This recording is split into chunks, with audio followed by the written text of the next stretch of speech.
What's up, captains? Welcome back to the other decks. My name is Ryan, and today we are going to be starting our journey into OP05 because that set is actually coming out very soon. Actually, December 8th is the slated release date, which is crazy because I feel like we just got into OP04. Time flies. Anyway, we are going to be starting off with Belo Betty. By the way, if you just want the deck list, here it is, but I will be going over all the core cards, the essentials, and the flex cards that you can change in and out to make it your own. But Belo Betty is really the leader that you want to use if you're looking to play the new Revolutionary Army cards that come out in OP05. Name of the game really is to raise your own army of attackers, use some abilities to weaken your opponent, and then just full send. And thanks to the leader ability, you're not just hitting hard, you're hitting really hard. Because check this out. Activate main once per turn. You may trash a Revolutionary Army type card from your hand, up to 3 of your Revolutionary Army type characters or characters with trigger gain plus 3000 power during this turn. And considering a lot of the Revolutionary Army is kind of either in the 2000 power range or the 5000 power range, typically you'll see your attackers go for either 5000 or 8000. And honestly, there is a lot of value here, especially if you've been able to successfully set up your board, because, trashing a card from hand to essentially give plus 3 to multiple characters is kind of wild. By the way, if I didn't mention already, Belo Betty is a dual color leader, red and yellow, 5000 power, 4 life, but you'll notice as we go through the deck, it's primarily a red deck with some yellow splash in. Alright, but going into the deck list itself, let's start off with Belo Betty, the character. So this is your search for a deck. So on play, look at the top 5 from the deck, reveal up to 1 Revolutionary Army type card other than Belo Betty and add it to your hand, then bottom deck the rest of it. If you've seen, most searchers operates the same way except for Revolutionary Army. It is a 1 cost, so you can still have a turn 1 play if you go first, but I do think that, at least in my experience, this leader does operate a little bit better going second. And one of the main targets that you're looking for with that search is going to be Ivankov. So Ivankov says activate main once per turn. If this character has 7000 power or more, play up to 1 Revolutionary Army type character with 5000 power or less other than Ivankov from your hand. By the way, Ivankov is a 4 cost to play, 5000 power, and does have a 1k counter, but overall Ivankov is probably one of the most useful cards in the deck because it allows you to cheat out bodies. And some of those bodies do have some amazing on-play abilities, such as the next card, Karasu. Karasu is also a 4 cost to play, 5000 power, counter plus 1k, but on play, if your leader has the Revolutionary Army type, give up to one of your opponent's leaders or character cards minus 1000 power during this turn. And then when attacking, it essentially has the same effect, so you can recur this ability. And Karasu is honestly the whole entire engine of the deck, because if you notice, it says your opponent's leader or character cards. The fact that you can give your opponent's leader minus 1000 is insane.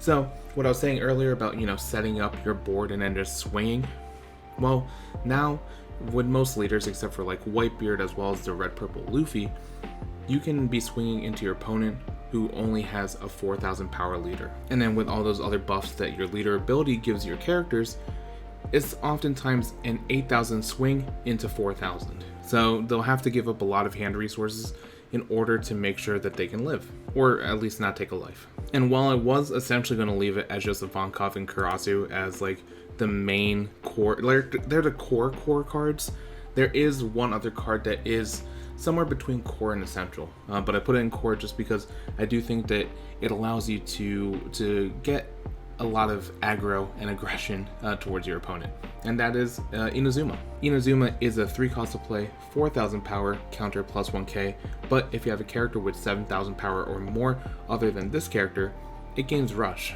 So you can easily combo this with something like the Ivankov ability to put Inazuma out onto the field, and then because you need 7000 power on Ivankov, it automatically makes it that Inazuma has rush.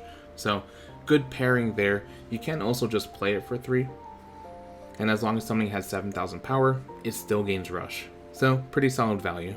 Actually, in my playtesting, one of the things I did do in a lot of the matches was actually hard play Inazuma and then use the leader ability to give Inazuma the plus 3k along with some of the other stuff, but that way it also had rush and also the power bonus, so I'd have a 7000 swing into my opponent's leader. Alright, moving into the essentials, we're going to talk about Koala. Koala is important because this is our 2k counter for the deck. Also has a pretty good on play ability. So it's 2 costs to play, 3000 power, counter plus 2k. But on play, if your leader has the Revolutionary Army type, give up to one of your opponent's characters minus 3000 power during this turn. So really just good to, weaken something. There are some KO abilities in here that you can kind of combo with, or if there's something problematic, weaken the character so that some of your smaller characters can swing into it.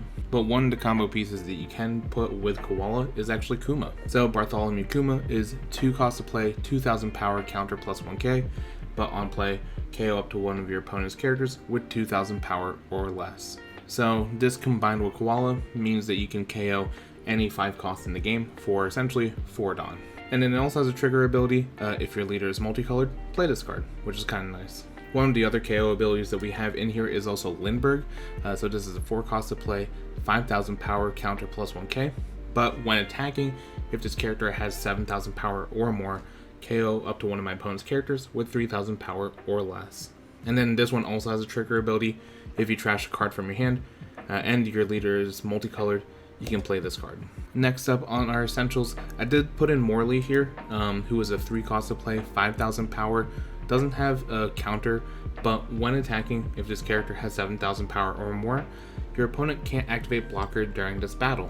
So if your opponent is standing up a huge defensive wall, Morley is able to get past it. Please note that this says during this battle, so it's only when Morley is attacking. Then once again, like Lindbergh, it does have a trigger, pretty much the same ability, trash a card, your leader's a multiplayer, play this card.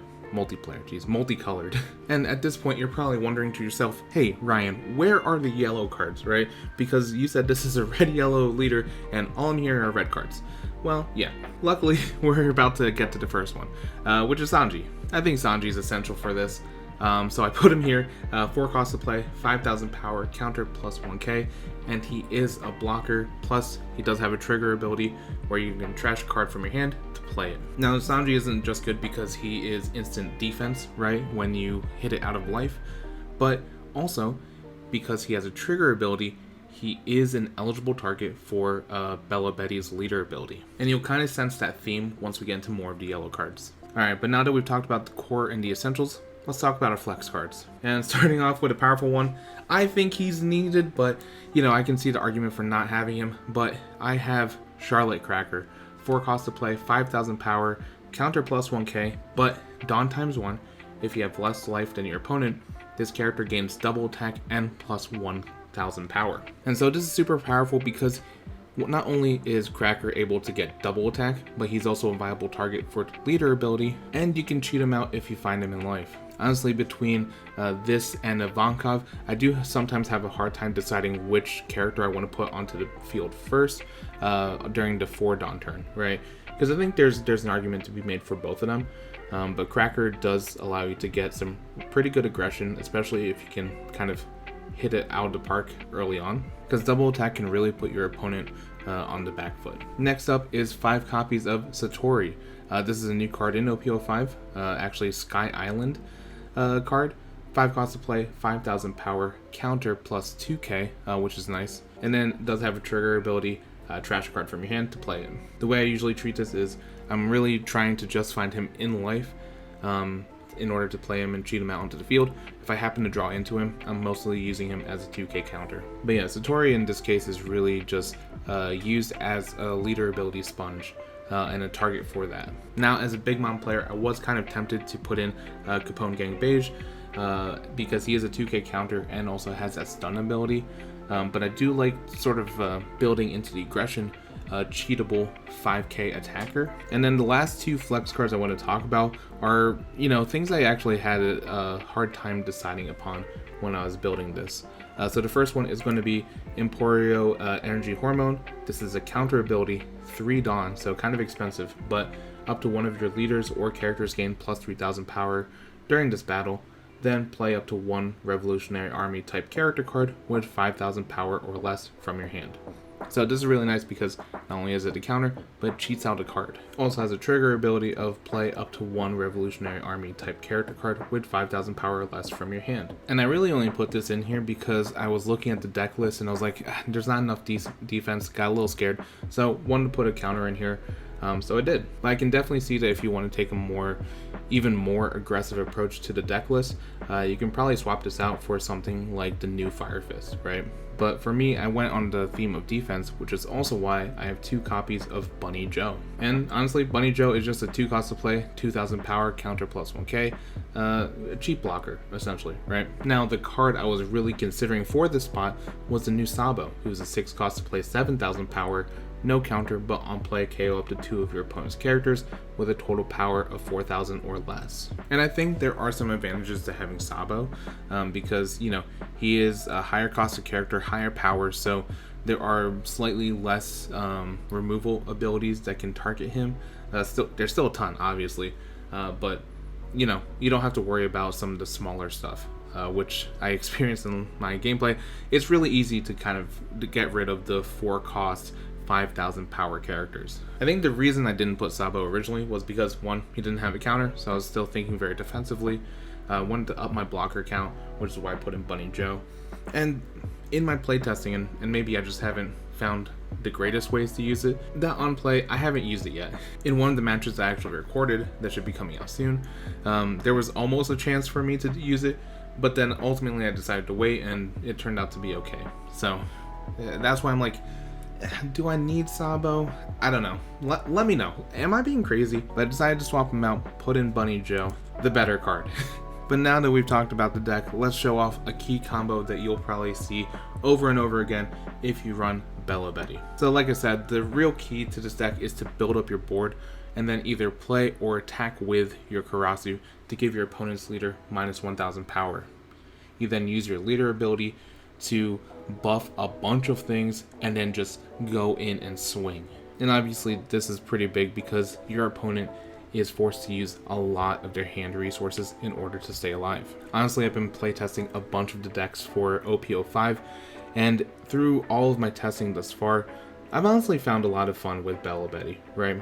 Do I think it's going to be like the upper echelons of the tier list? Probably not. But I think this is a great leader to really introduce yourself to some of the new cards, play a new mechanic, while also, you know, just being able to get a little bit of that aggro edge out and onto the battlefield. Because every now and then you want to play red, but you just don't want to play Zoro or Whitebeard. Belo Betty's your leader. Anyway, let me know what you think about Belo Betty as a leader, what do you think about the deck list, and ultimately, where do you think she's going to land in the, you know, tier list of OP05? Let me know in the comments below.